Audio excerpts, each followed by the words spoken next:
Eu agradeço, irmãos, pelo carinho, pela sempre recepção muito calorosa com esta igreja. Também louvo a Deus pela vida do pastor David, que é um amigo que Deus me deu, né?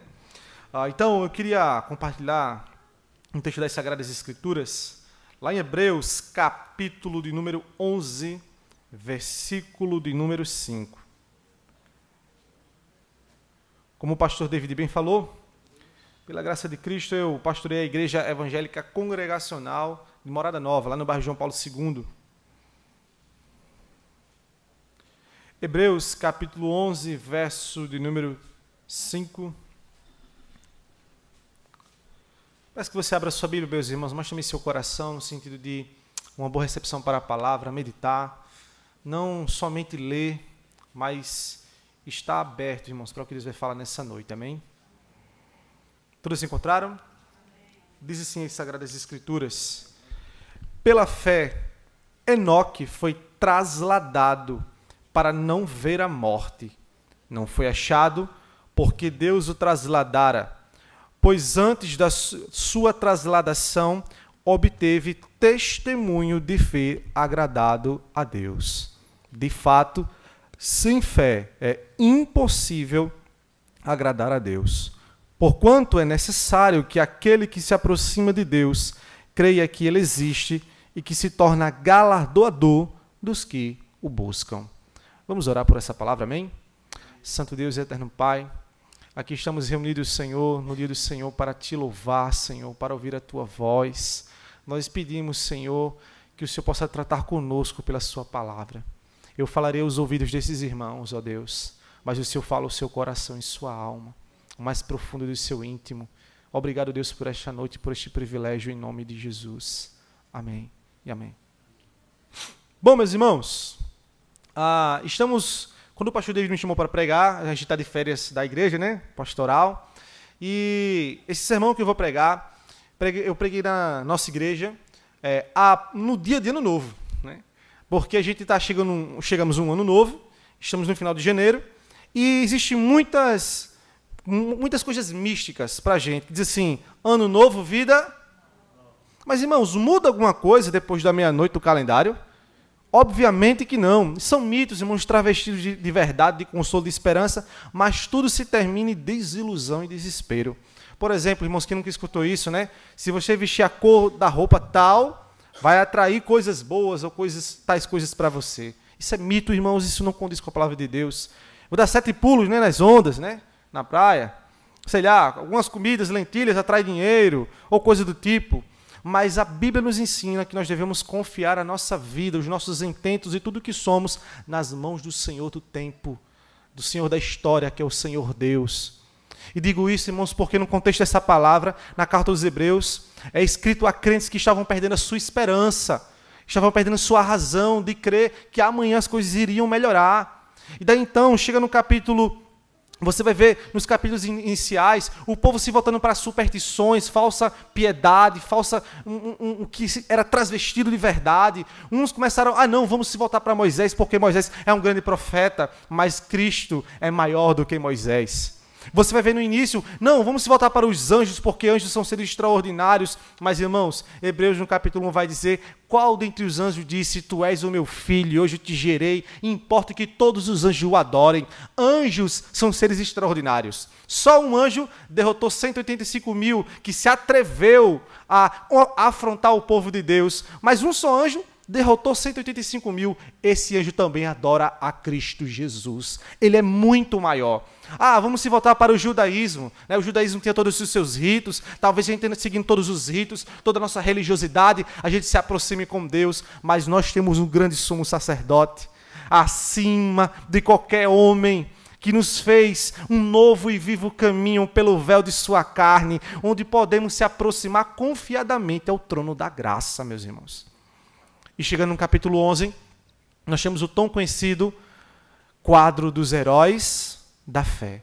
Por que são heróis da fé? Porque eram super-homens? É porque não pecavam? Não, Nanina, não. Eles foram considerados os heróis da fé porque foram homens que confiaram na promessa do Messias. E na teologia a gente chama isso de antítipos. Eles faziam coisas que apontavam para o que mostravam a grandeza de Cristo Jesus. Por exemplo, no versículo 7 vai falar de um homem chamado Noé. Noé esperou o dilúvio, a chuva, uma coisa que não teria acontecido ainda, que era chover sobre a terra. Irmãos, a gente escuta até hoje, Jesus está voltando. Mas tanto tempo que eu escuto isso e Jesus Cristo ainda não voltou. Mas se prepare, meu irmão, do mesmo jeito que o dilúvio demorou, mas chegou, Jesus Cristo voltará.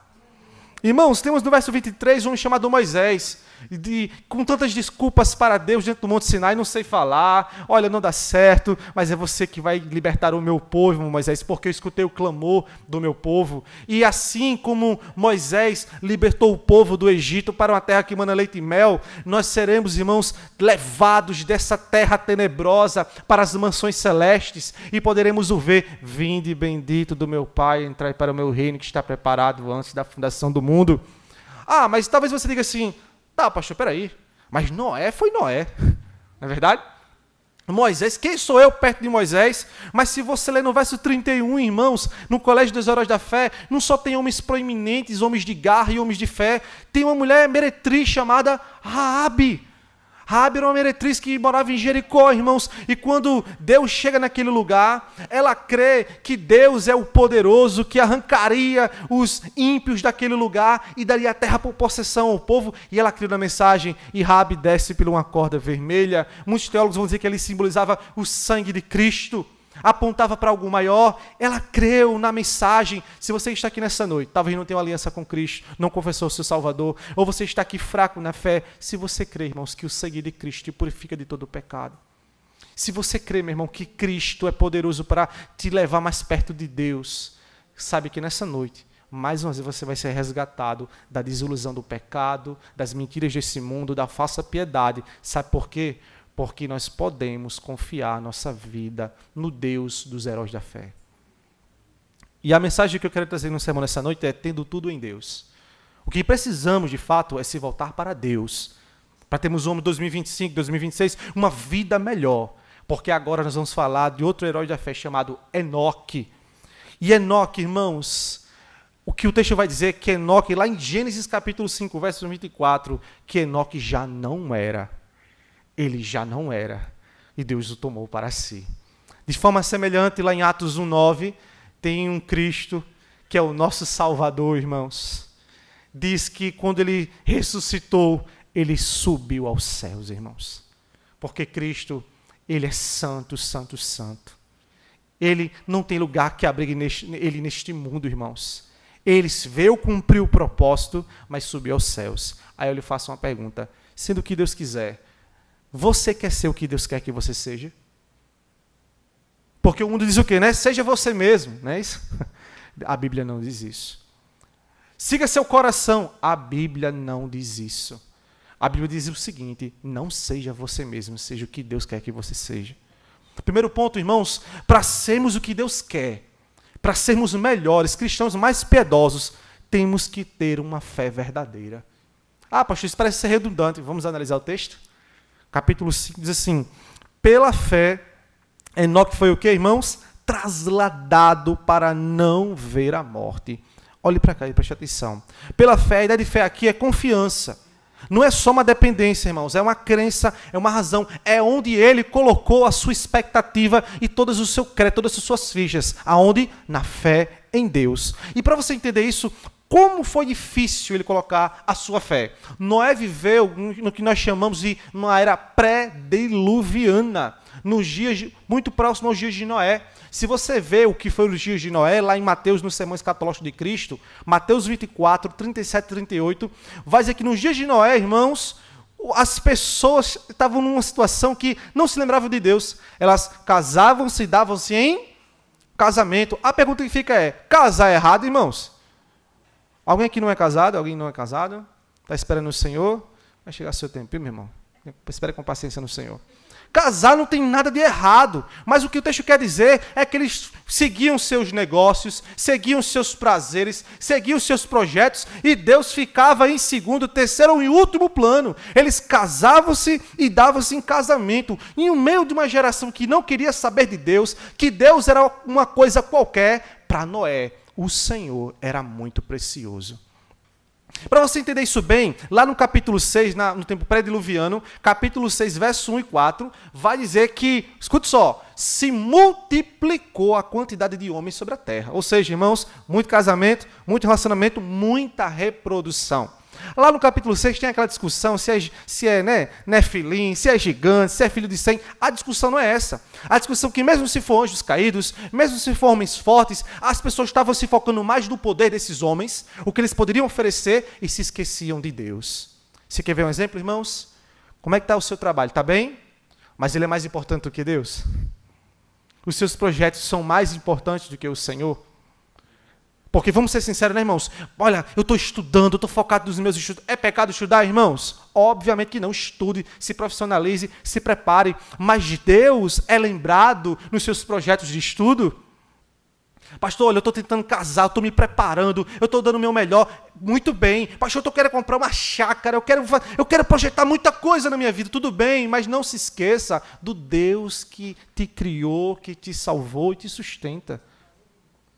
Coloque a fé no Senhor, coloque Deus em primeiro lugar. Salomão, em sua sabedoria, inspirado pelo Espírito Santo, disse que o homem faz muitos planos, mas a última palavra sai da boca do Senhor. Não podemos se esquecer de Deus, irmãos. Não podemos. Ser bem-sucedidos, amém. Glória a Deus por isso, mas não podemos se esquecer de Deus. A pergunta é, o que você quer ser? E o que Deus quer que você seja?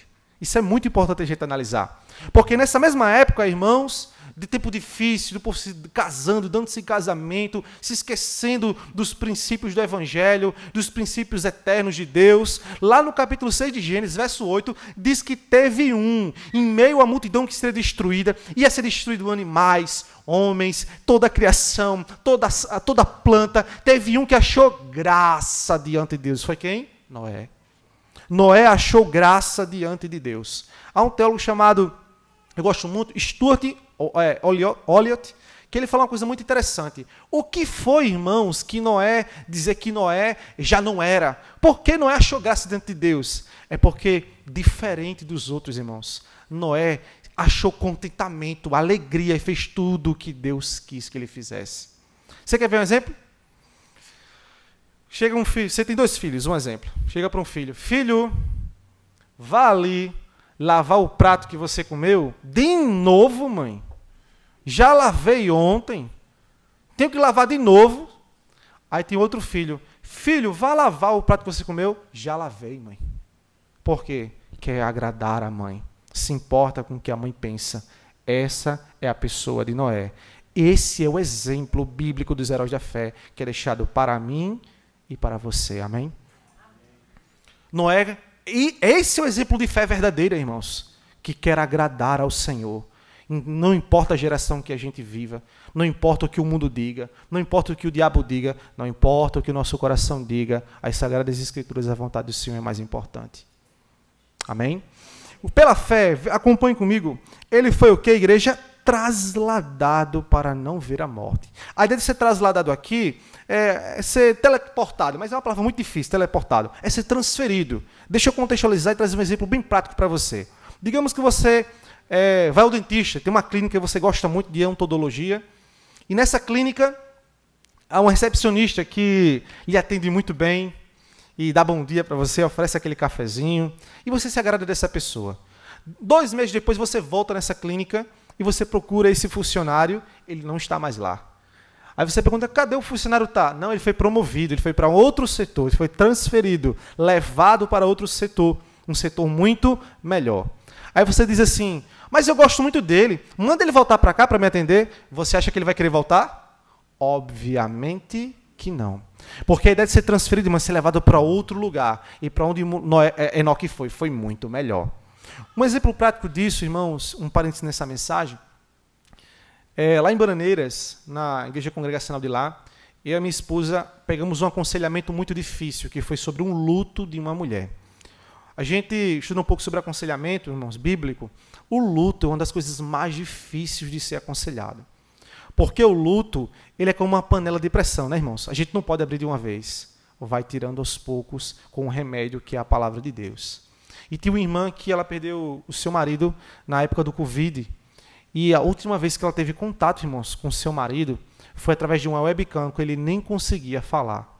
não conseguiu velar seu marido, não conseguiu chorar, nem prantear, não conseguiu nem sequer fazer um culto fúnebre, e foi muito triste, irmãos. Ela ficava muito magoada, e ela falando, pastor, o que é que você acha disso tudo? Eu fiz, primeiramente, eu tenho muita coisa para lhe dizer, mas deixa eu lhe falar uma coisa. Você amava muito seu marido, amava.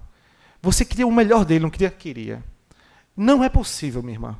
Mas imagine que se Deus abrisse os céus agora, uma fenda nos céus, e você dissesse, meu amor, volte, venha para cá. Você acha que ele viria, irmão? A pergunta é isso a ela. Você acha que ele viria? Dizia, não. Viria não, pastor. Por quê? Porque aonde ele está é muito melhor. Muito melhor. Talvez ele dissesse, meu amor, vigie, confie nos méritos de Cristo para você vir parar aqui, viu? Você está esperando você. É muito melhor. É isso que aconteceu com Enoque. É isso que acontece com quem quer ser o que Deus quer. É isso que aquele que confiou verdadeiramente no sacrifício de Cristo, que entregou sua vida nos caminhos do Senhor. Ele é trasladado, ele é transferido. A coisa é muito diferente para essa pessoa. Você quer ver um exemplo? Ele foi trasladado para não ver o quê? A morte.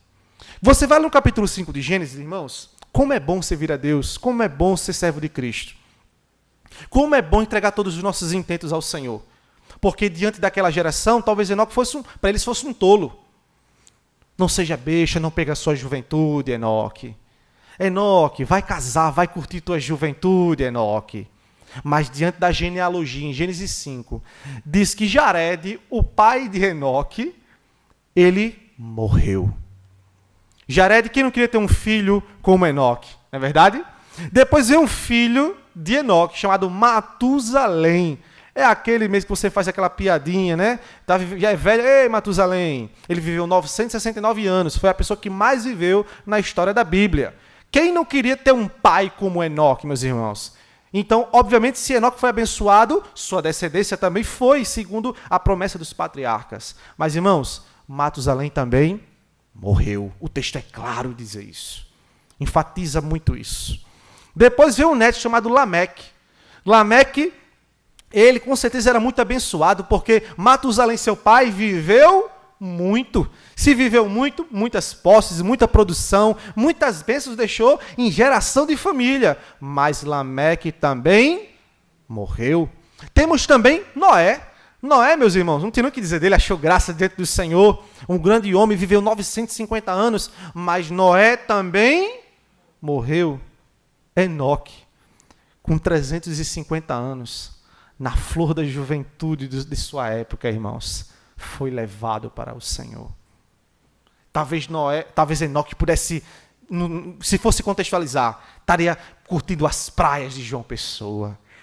Estaria estudando para entrar na faculdade, naquele concurso que ele tanto almeja. Ele estaria tentando jogar de todas as formas para ser bem-sucedido neste tempo. Mas Enoque foi tomado, trasladado para o Senhor, para não ver a morte, irmãos. No texto grego, morte, aqui é a palavra Thanatos, na cultura, Thanatos, ele era aquele bicho feio que você conhece. Tem a foice, né? Era o anjo da morte, uma representação que vai lá e pega todo mundo. Mas, irmãos, a morte para Enoque não foi a sua realidade, porque ele foi fiel ao Senhor. Espiritualmente falando, para todos que creem em Cristo, que são fiéis, irmãos, diz, irmãos, que a morte não é o nosso fim. Paulo vai rasgar, irmãos, o verbo, porque quando ele começa a analisar a obra de Cristo na vida da sua igreja, na igreja de Corinto, na igreja de Roma, igrejas difíceis, um povo difícil, mas onde está a morte, o teu aguilhão?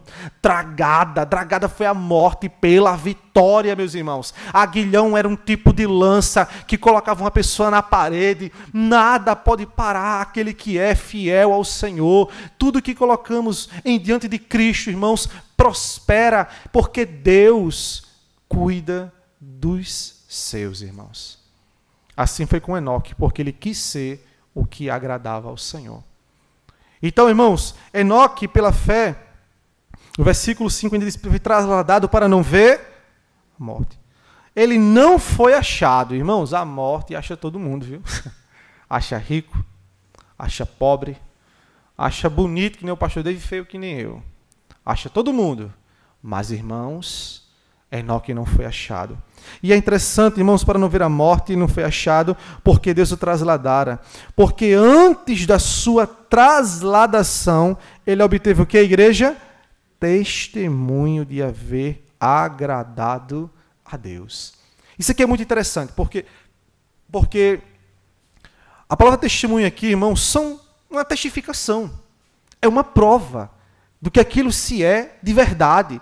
Ele testifica se tal pessoa é o que diz o que é. Um exemplo disso, dessa palavra testemunho, vem a palavra martírio, que é dos mártires. Irmãos, como nós vamos dizer que Policarpo de Esmirna não foi, irmãos, um servo do Senhor? Colocado diante da acusação de traição ao imperador, ele é confrontado a negar o seu Cristo. E ele vai dizer assim: olha, sirvo a Cristo desde o início de minha vida e nunca vi infidelidade nele, porque eu trairia o mestre de minha vida. Irmãos, quando nós vimos aqueles vídeos da igreja perseguida, né, do Prisão e Portas Abertas, vimos ali, como não dizer que aquilo ali agradou ao Senhor? Então, Enoque, Deus, em sua palavra, está dizendo que ele alcançou esse testemunho. Talvez, meus irmãos, eu e você nunca iremos para um campo onde a igreja é perseguida. Talvez nós passaremos de domingo a domingo no dia do Senhor, tendo o privilégio de entrar por essas portas, cantar louvores, estudar a palavra de Deus, abraçar os irmãos, ofertar na casa do Senhor, ter uma vida piedosa de domingo a domingo. Mas nós vamos ser confrontados diante das provações, diante dos mundos, diante da tentação do pecado, diante do mal, do leão que está ao nosso derredor tentando nos devorar, nos entregar, que é o diabo. E se nós formos fiéis, irmãos, teremos tão grande testemunho como aquele que morre na igreja perseguida. Sabe por quê, irmãos? Talvez o testemunho que nós vamos trazer, provavelmente, irmãos, provavelmente, não é aquele que faz morrer fisicamente, mas é o que cala o nosso coração. É quando abrimos mão do nosso eu. É quando abrimos mão de muitas vezes, nosso querer para fazer a vontade do Senhor, meu irmão. Buscar do Senhor um bom testemunho, meu irmão. E é interessante porque obteve um testemunho de haver agradado a Deus. Irmãos, a ideia de agradar a Deus é a ideia de dar prazer, fazer bem.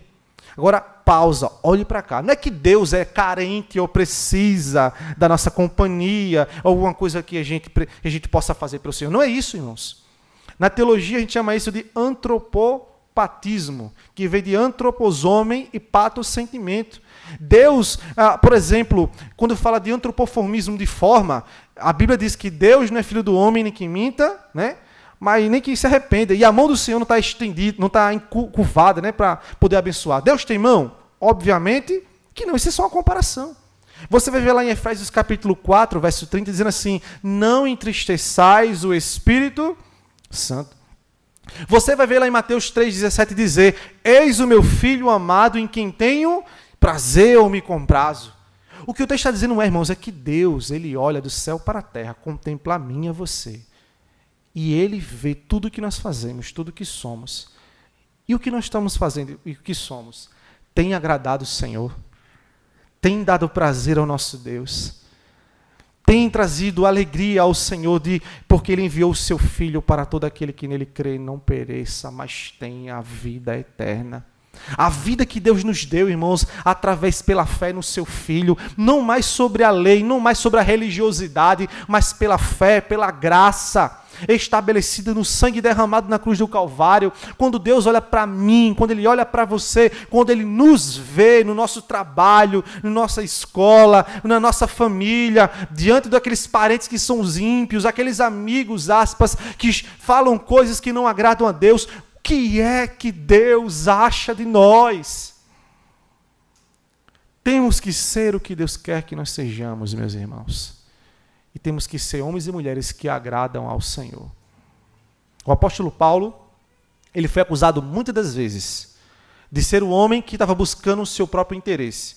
Paulo não é um apóstolo verdadeiramente de Cristo. Paulo só está pensando em dinheiro. Paulo só quer poder e influência. Ele chegou para os Gálatas e disse: por acaso eu procuro o favor dos homens? Eu procuro a aprovação dos homens ou a glória de Deus? Nosso Mestre Jesus também é um grande ou o maior exemplo de testemunho que agrada ao Senhor. Jesus, irmãos, muitos queriam fazer dele rei quando ele fez maravilhas. Muitos diziam que ele fazia isso ou pelos espíritos imundos e malignos. Mas ele disse, olha, minha comida, minha bebida é fazer a vontade do meu Pai. Um parênteses, irmãos. Vocês com certeza já viram um atribulado, que abençoado não é. Dizer que nós somos o ponto fraco de Deus e o centro do coração, né? Ai, meu Deus. Irmãos, olha, dá uma tristeza escutar isso. Eu pulo logo, não, desliga, não, toca fogo nisso aí. Irmãos, Jesus, um dos temas mais cruciais do Evangelho de João é a glória de Deus. A carta aos Hebreus vai nos mostrar que esses homens, que é o segundo ponto da mensagem, eles não buscaram sua glória nem de uma religião, nem a placa de uma instituição, eles buscaram a glória de Deus. É o segundo ponto, sendo que Deus quer, irmãos, nós temos que crer que Ele existe. Ah, pastor, é claro que eu creio que Deus existe. Eu sou crente, batizado, desde novinho que eu sou crente. Tiago 2,19 vai dizer o seguinte, crês em Deus? Fazes bem. Os demônios também creem. Crer estremece. Porque a ideia de crer aqui é muito mais do que isso. Vamos ler o versículo 6. De fato, sem fé, é impossível de agradar a Deus. Porquanto é necessário que aquele que se aproxima creia que Ele existe. Sem fé é impossível de agradar a Deus. Irmãos, no passado até hoje, existem muitos falsos deuses, que as pessoas buscavam nos seus tempos de angústia, quando queriam algum favor, mas não criam na existência vital, real deste Deus. Crer que Jesus existe, irmãos, e é Senhor, e é poderoso, muda toda a estrutura da nossa crença e da nossa prática. Porque, escute bem, nós estamos diante do colégio, aqui, diante de uma apresentação dos heróis da fé. Abel, ele é apresentado, irmãos, o primeiro. Abel, Caim matou o seu irmão Abel. Você vai lá no capítulo 4, o primeiro homicídio, irmãos, é uma coisa tenebrosa. Porque foi de uma inveja. De uma inveja porque o culto foi feito com fé e com intenção de entender que Deus existe. Se Deus não existe, irmãos, a gente vem para a igreja por religiosidade. Sim ou não? Muitas pessoas, muitas vezes, não querem vir para a igreja porque não entendem que o Senhor, Cristo Jesus, ressuscitou. No dia da ressurreição, a igreja tomou vida quando procurou Cristo no túmulo e não encontrou. E no capítulo 4 do Evangelho de Lucas, não tem como procurar dentre os mortos quem está vivo. Vamos cultuá-lo. Eles se reuniam no partir do pão, ou seja, na comunhão e na Santa Ceia. Eles ceiavam porque eles estavam trazendo à sua memória o sacrifício, mas não somente a morte, mas que Cristo estava vivo. Abel, irmãos, ele tirou de suas premissas. É interessante, irmãos, porque Abel ofertou o seu melhor ao Senhor. A pergunta que fica é, meus irmãos, baseado em que Abel fez isso? Moisés nem tinha nascido, tá? Nem tinha nascido para ele dar a sua oferta. Não, pastor, porque ofertar ao Senhor é uma coisa do Antigo Testamento, da lei. Tudo bem, que lei? Que lei? Que tabernáculo? Não, eles ofertavam porque tinham os levitas, certo? Mas que levita? O capítulo 7 de Hebreus vai dizer, olha, eles fizeram isso porque Cristo é sacerdote para sempre. Da lei, da linhagem de Melquisedeque. Acima de tudo, irmãos, Deus existe. No capítulo 14, Abraão se depara com esse mesmo Deus, também é o herói da fé. E ao se deparar com esse mesmo Deus que Abel ofertou, ele encontra, irmãos, o sacerdote, rei de Salém, chamado Melquisedeque. E ele viu, adorou o Deus El Shaddai, El Elyon, o Altíssimo. Ele entregou a sua vida a ele, não é porque a lei mandava, não é porque o pastor David criou um estatuto da igreja, não é porque a Convenção Batista Reformada, o meu tudo, a minha vida está entregue nas mãos de Deus, porque Deus existe, porque Ele é Deus, eu creio que Ele existe. Se Ele existe, Ele é o meu Criador. Ele é a razão de tudo. Se Ele existe, Ele é o meu Salvador. Ele envia o seu Filho para me resgatar. Se Deus existe, irmãos, tudo muda. Dostoiévski, né? Esse romance falou, se Deus não existe, tudo é permitido. Se Deus não existir, irmãos, eu vou lhe dar um conselho bem interessante. Vá para o mundo. Enche a sua cara com o mais possível de álcool que você puder. Se Deus não existe, meu irmão, goze de sua juventude e dos seus dias. Caia na devassidão do seu coração. Faça o que você tanto deseja e desfrute do pecado de forma absoluta. Mas se Deus existe, meu irmão, saiba que Ele está diante do céu olhando para mim e para você. Se Deus existe, meu irmão, como as Escrituras dizem que existe, e o Espírito Santo testifica no nosso ser, no nosso íntimo, arrependa-se e creia no Evangelho. Deixe, como diz Tiago, o pecador o seu pecado. Aquele que tem o ânimo dobre, lamentai e chorai. Transforme o vosso riso em pranto. Faça como Enoque. Não seja um tolo de ser enredado pelas questões do seu tempo, casando-se, dando esse casamento e se esquecendo de Deus, mas faça como Abel, faça como os heróis da fé, coloque o Senhor em primeiro lugar. Se Deus existe, irmãos, tudo muda. E é interessante, irmãos, porque sem fé é impossível de agradar a Deus. Porque Deus, Ele existe. E você vai perceber que na Bíblia, irmãos, grandes homens de Deus, eles serviam a Deus primeiramente pelo que o Deus é. E que não porque Deus dava alguma coisa. Porque nós entendemos, segundo as Sagradas Escrituras, porque dele, por meio dele e para ele, são todas. Os judeus não entenderam isso, por isso que eles padecem até hoje. Eu creio em Deus, certo? Mas creio em que forma? De que forma? Não, eu creio em Deus porque por Abraão, pela minha linhagem, pela minha religiosidade. Daí então você vai chegar diante, irmãos, da carta aos Romanos, que é a manifestação maior do pensamento da graça, da justiça, do poder eterno de Deus de julgar os ímpios, de salvar o pecador, de transformar a vida daquele que não merece, como ele ama Jacó, aborrece Esaú. E no capítulo 11, o apóstolo Paulo, ele fala de justificação, fala de graça, fala de misericórdia, fala de um povo unido, fala de todas as coisas essenciais da salvação em Cristo Jesus. E no capítulo 11 ele para adorar. Ó profundidade da riqueza e da sabedoria de Deus! Quão inescrutáveis são os teus caminhos, os teus pensamentos! Quem lhe deu primeiro para que seja recompensado? Quem foi o seu conselheiro? Ó, porque dele, por meio dele, para ele são todas as coisas. Glórias, pois, a ele eternamente. Amém. Semelhante disso foi um homem chamado Jó. Jó indagando ao Senhor: o Todo-Poderoso está contra mim. As suas flechas têm alcançado as minhas costelas. Até a minha mulher, o meu bafo é estranho a ela. Quem é casado sabe como é que é de manhã, né? Bom dia, meu amor. Eita, né? É ruim, né? Até o bafo, até o momento do acordar, mudou tudo. Deus atrapalhou. Deus não está se importando comigo. Aí Deus pergunta a Jó: Jó, o que é que tem debaixo do céu que não seja meu? Não é seu, Jó, é meu. Ele faz indagações ao Senhor, você responde com 72 perguntas. Onde é que você estava, Jó, quando eu coloquei a listra na zebra?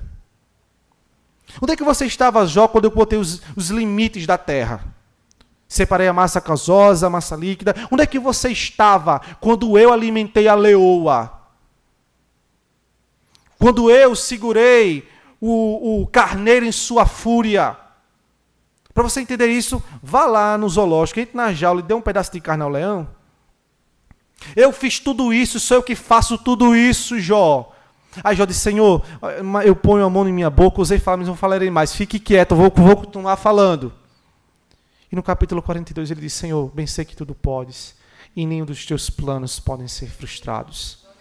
Mesmo ele passando por dores, por crer que Deus existe, irmãos, tudo muda, tudo mudou, tudo foi diferente. Para sermos o que Deus quer,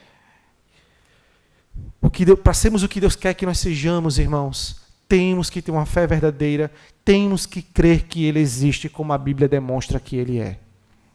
Isso é muito importante, meus irmãos. E outro ponto, o terceiro ponto que é muito importante, né, para fecharmos, irmãos, essa mensagem, é que para sermos o que Deus quer que nós sejamos, temos que entender que tudo que somos e fazemos aqui não é em vão. Isso não é teologia da prosperidade não, viu? Dê e receba, não. Nós somos recompensados. De que maneira? O versículo 6 vai dizer assim, de fato, sem fé é impossível de agradar a Deus, é necessário que aquele que se aproxima de Deus creia que Ele existe e que se torna galardoador dos que o buscam. A ideia aqui, irmãos, é que nós somos abençoados com um termo chamado galardão. O que é galardão? Galardão é uma medalha, é um tipo de prêmio. Você vai ver, por exemplo, lá no capítulo 9, 14 a 16, Paulo dizendo que, olha, a bênção de Deus, da salvação e da graça, não é daquele que corre, daquele que se esforça, mas é aquele que Deus exerce misericórdia. Um exemplo disso é que eu vejo muito em João Pessoa aquelas corridas, né, de 5 quilômetros, 10 quilômetros. Alguém aqui organizou aquela corrida? Não. Quem organiza a corrida é ele que vai dar a medalha. Irmãos, nós recebemos a vida de Deus. Lá em Efésios 2, 1 vai dizer que nós estávamos mortos em nossos delitos e pecados. Você sabe o que é delito? Delito é crime. Delito é transgressão da lei. Delito é fazer tudo aquilo que ultrapassa a vontade daquele que legislou, que mandou, que efetuou como as coisas deveriam ser. Lá em João vai dizer que o pecado, todo pecado é transgressão da lei de Deus. Sabe o que é transgressão? Sabe o que é transgredir? Digamos que você está no seu carro, na sua Mercedes, e você está acelerando e tem uma placa reduza, curva acentuada, e você diz, eu faço o que eu quiser.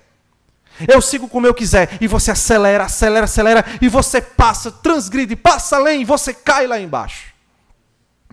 Assim era a condição de todos nós diante da santidade de Deus quando a gente estava sem Cristo.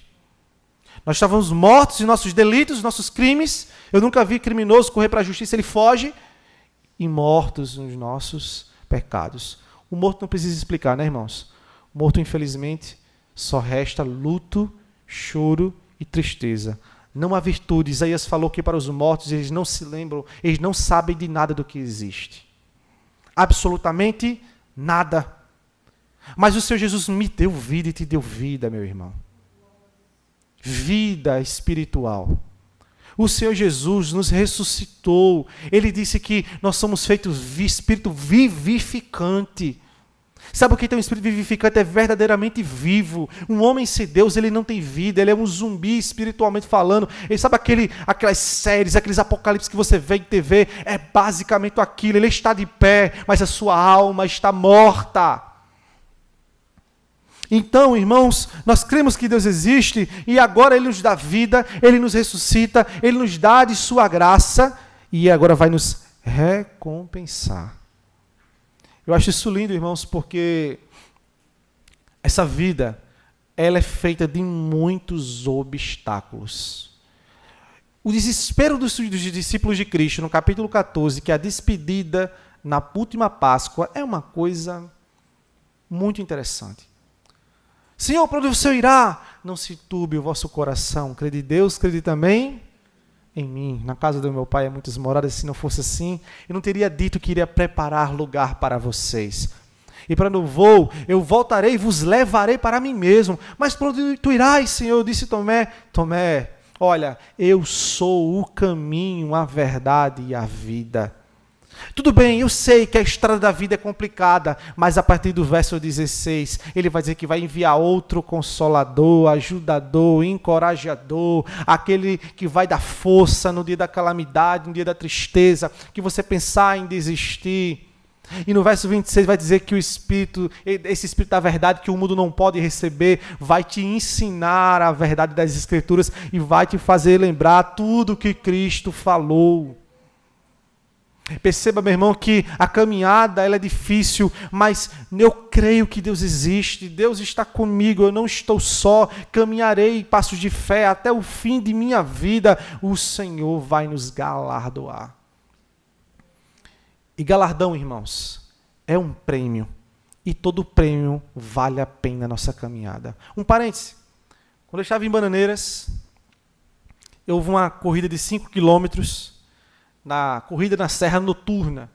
Era uma corrida, irmãos, que tinha um atletismo de 8 horas da noite, na brisa, naquele frio de Bananeiras. Quem conhece Bananeiras sabe que lá é frio, né? Só 5 quilômetros, irmãos. Mas para quem estava sem correr nada, sem se exercitar em nada, como eu, sedentário, parecia 50 quilômetros, meu irmão. Irmãos, quando eu comecei a correr, inexperiente, dei logo aquele gás, como diz o Matuto, né? Corri. Irmãos, 5 minutos depois, falta fôlego, comecei a murmurar porque eu inventei isso, meu Deus do céu. Nunca mais na minha vida. Eu correndo, vi um senhorzinho passando de mim. Não, pelo amor de Deus, eu tenho que me esforçar um pouco mais.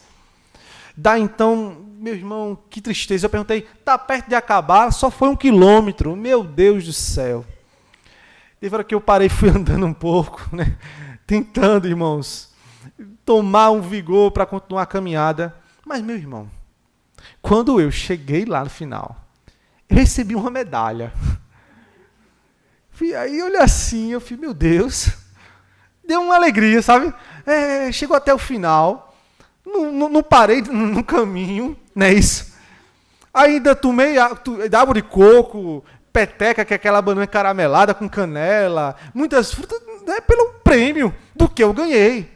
Meu irmão, se uma coisa tão pífia, tão simples desse mundo, dessa vida passageira, me trouxe alegria, me trouxe gozo, imagine quando nós chegarmos diante da eternidade do nosso Deus e vimos Cristo face a face. O Evangelho de João, irmãos, ele é um evangelho que fala do amor da obra e quer encorajar o povo de Deus. No capítulo 2, João vai falar sobre o advogado fiel. Filhinhos, eu vos escrevo isso para que não pequeis, mas se pecar, sabeis que há um justo, um advogado fiel, Cristo, o justo de Deus. Vocês podem se renovar e poder recomeçar. No capítulo 3, ele vai falar da paternidade que Deus nos deu em Cristo Jesus. Ele diz, olha, vede com grande amor tem nos amado o Pai, a tal ponto de nos chamar de filhos de Deus, e não somos como ainda deveremos ser, seremos como Ele é, veremos Ele face a face. Meu irmão, seja o que Deus quer que você seja. Tome Enoque como exemplo, tome Cristo como exemplo, olhe para as Escrituras, meu irmão, sirva ao Senhor. Se você está com um pensamento tutubioso, inconstante, sei lá, pensando que se realmente está valendo a pena você estar aqui, entenda que Deus existe, entenda que Deus está olhando para você, entenda que Deus vai recompensar tudo o que nós fizermos nesta vida. Capítulo 5 de Apocalipse, tem aquela passagem, né, pastor, do trono branco. Do trono. Debaixo do trono tem aquelas almas que foram os mártires, lembra? Que alcançaram o bom testemunho. Será até quando, soberano Senhor, Criador, não julgas a nossa causa? Até quando? Diz que o Senhor purifica eles, limpa eles, eles se renovam um pouco mais. Irmãos, a eternidade é uma coisa extraordinária. A eternidade é com Deus. Jonathan Edwards, né, um pastor congregacional, vocês bem conhecem, ele disse que para o ímpio, 1 segundo, se é que na eternidade tem tempo, né, irmãos? Isso é só uma comparação. Para o ímpio, 1 segundo no inferno vai mostrar a ele que não valeu a pena todos os seus luxúrias, todos os prazeres, todos os pecados que consumiu nesta vida. Mas para o Filho de Deus, para o cristão, parafraseando, um segundo na eternidade, no céu, na glória com o Senhor Jesus, vai mostrar para ele que valeu a pena todos os seus sofrimentos passados aqui na terra. Todos os sofrimentos. Então, meus irmãos, aplicando tudo, esqueça os 7 pulinhos da onda, tá? Esqueça aquela simpatia que você aprendeu. Esqueça a religiosidade meio pagão, mística, que diz que vai ser melhor você fazer assim. Esqueça aquela rezadeira que quer espantar um mal olhado. Vou lhe dar um conselho bíblico segundo esse texto que Deus está falando com você. Coloque a sua confiança no Deus de Enoque. Porque Enoque foi trasladado. Deus colocou ele em uma posição, uma situação muito melhor. Escute bem. Provavelmente eu e você não vamos ser levados ao céu, amém? Mas Deus já fez algo extraordinário. Lá em Colossenses 1:3 vai dizer que Ele nos transportou do reino das trevas e nos levou para o reino do Filho do seu amor. A teologia de Paulo diz que nós estamos em Cristo, estamos vivendo por Cristo e temos Cristo em nós. Efésios 1:3 e diante vai dizer: bendito, elogiado seja Deus e Pai do nosso Senhor Jesus Cristo, que nos colocou, nos abençoou em regiões celestes, abençoadas, grandiosas. Nós temos, irmãos, uma posição melhor do que qualquer coisa deste mundo. A nossa posição é: estamos em Deus. Fomos tomados pelas mãos do Senhor. Fomos salvos, adotados, feitos filhos de Deus. Segundo, irmãos, quando nós cremos que Ele existe, tudo vai mudar. Salomão falou uma coisa interessante: a tristeza do mundo é para depressão e morte. Mas a tristeza com Cristo é para arrependimento e vida. Tudo, irmãos, tudo em Cristo é melhor. Uma observação, tá? Pastor, estou pensando em desviar, seguir outro caminho. Se está difícil, meu irmão e minha irmã, com Cristo, sem Cristo é muito pior. Muito, muito pior. E por último, meus irmãos, vai valer a pena. Vai valer a pena. A Bíblia está recheada de histórias, de verdades, de homens e mulheres de Deus que não negociaram sua fé. E eles foram ricamente abençoados pelo Senhor. Uma observação muito interessante. Verso 13 vai dizer que todos morreram, irmãos, sem ter obtido as promessas, assinando de longe. Nem todos, né? Tem uma música assim: não morrerei enquanto a promessa não se cumpre. Quem disse? Quem tem promessa de Deus não morre, não. Minha fé é a fé de Abraão. Abraão morreu e não obteve. Nem sempre, irmãos. Nem sempre. Mas se fecharmos os olhos para essa vida, abrirmos os olhos na eternidade, se encontraremos com o Senhor. E vamos obter essa promessa bendita. Eu creio nisso, porque a palavra do Senhor diz isso. Creia também, porque o Deus de Enoque é o nosso Deus. Que Deus possa nos abençoar e possamos ser aquilo que Deus quer que nós sejamos, em nome de Jesus. Posso orar, pastor? Fechamos nossos olhos, irmãos. Curvemos a nossa cabeça. Santo Deus e eterno Pai, muito obrigado, Senhor, porque mais um dia a Tua palavra nos ensina, Senhor, o valor da fé em Cristo. Quando nós colocamos a nossa fé em Ti, Senhor, estamos bem guardados. Ó Deus, nos recupera, Senhor, pela Tua palavra, Senhor, mais uma vez, ao ruminá-la, ao mastigá-la, ao meditar, Senhor, nesta verdade que foi pregada. Ao saber, Deus, que o Senhor existe, eu creio, meu Deus. O Teu Espírito testifica dentro de mim que eu sou um filho de Deus, que eu fui adotado através do sacrifício do meu Senhor Jesus, e que serei recompensado, Senhor, não pelos meus méritos, não porque eu mereça, mas porque o Senhor morreu, está vivo, ressuscitou, está preparando um bom lugar para todos nós. Queremos viver, Senhor, nesse caminho que é a verdade e a vida, que é Cristo Jesus, nosso Salvador. Abençoa essa igreja querida, Senhor. Seja com o pastor David e sua família, e que nós possamos ver os Teus frutos neste lugar, Senhor. Frutos de homens e mulheres de Deus que escolheram, após ser escolhidos por Ti, porque o Senhor nos escolheu para sermos a imagem conforme o Teu Filho. E que possamos entender que tudo que vivemos, tudo que passamos há um propósito eterno, Senhor, porque todas as coisas cooperam para o bem daqueles que amam a Deus e vivem por esse propósito, Senhor.